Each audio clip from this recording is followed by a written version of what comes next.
यादव आप सभी का स्वागत करती हूँ टेक्निया न्यूज में। वक्त हो चुका है आज की 10 बड़ी खबरों का। डोनाल्ड ट्रंप दोबारा अमेरिका के राष्ट्रपति बन गए हैं।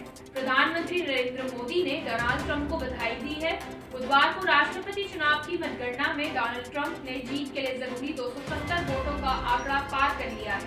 रिपब्लिकन पार्टी के नेता डोनाल्ड ट्रंप को 277 इलेक्टोरल मतों का बहुमत हासिल हुआ है, जबकि डेमोक्रेटिक पार्टी की उनकी प्रतिद्वंदी कमला हैरिस ने 224 इलेक्टोरल वोट हासिल किए हैं। अमेरिका में कुल 538 इलेक्टोरल मतों के लिए मतदान होता है।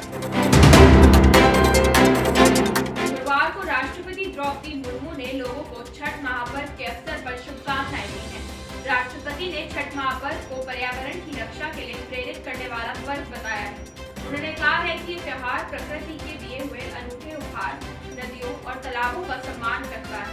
राष्ट्रपति द्रौपदी मुर्मू ने छठ पर्व पर लोगों के जीवन में खुशियों का संचार होने और प्रकृति के प्रति श्रद्धा बढ़ाने की कामना की।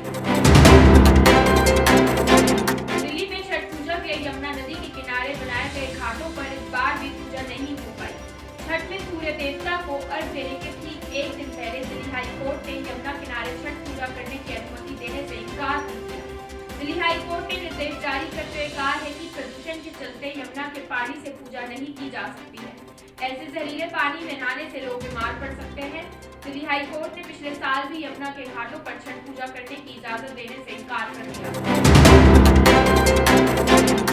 अब मिडिल क्लास परिवार के बच्चों को पैसों की कमी के चलते उच्च शिक्षा से वंचित नहीं रहना होगा। बुधवार को केंद्रीय कैबिनेट ने पीएम विद्या लक्ष्मी एजुकेशन योजना को अपनी मंजूरी दे दी है। इसके तहत सालाना 8 लाख से कम आमदनी वाले परिवार के बच्चों को उच्च शिक्षा के लिए 3% की ब्याज सब्सिडी के तहत 10 लाख रुपए तक का लोन दिया जाएगा। इस योजना के तहत हर साल देश भर के करीब 22 लाख बच्चों को लाभ मिल सकेगा। प्रधानमंत्री नरेंद्र मोदी ने भारतीय खाद्य निगम एफसीआई में 10,700 करोड़ रुपए की इक्विटी डालने के कैबिनेट के फैसले की तारीफ की है। एक सोशल मीडिया पोस्ट में पीएम मोदी ने कहा है कि इस पूंजी से अनाज की खरीद और वितरण का कुशल प्रबंधन करने की एफसीआई की क्षमता बढ़ेगी।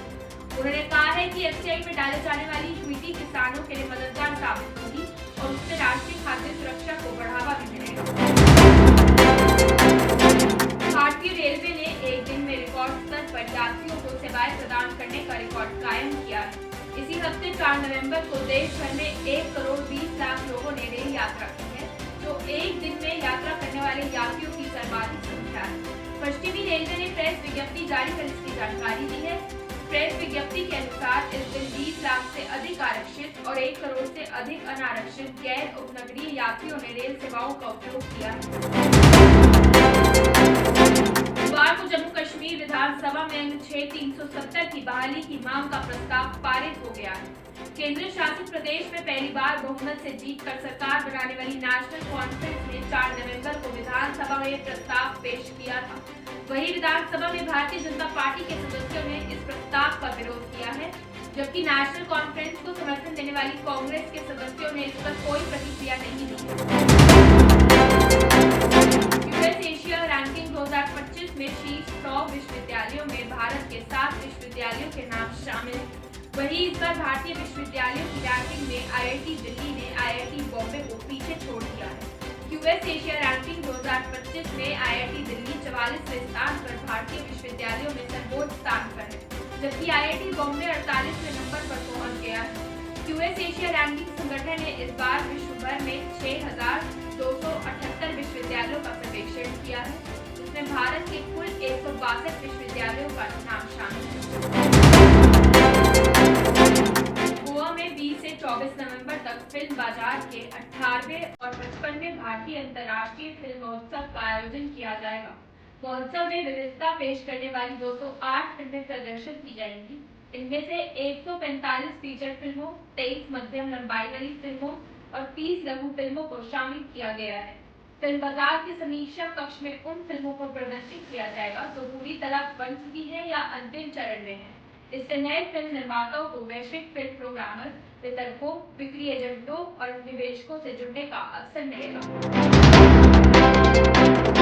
बॉलीवुड की मशहूर एक्ट्रेस और पहली मिस वर्ल्ड कीकी हसन 95 वर्ष की उम्र में दुनिया को अलविदा कहकर चली गई।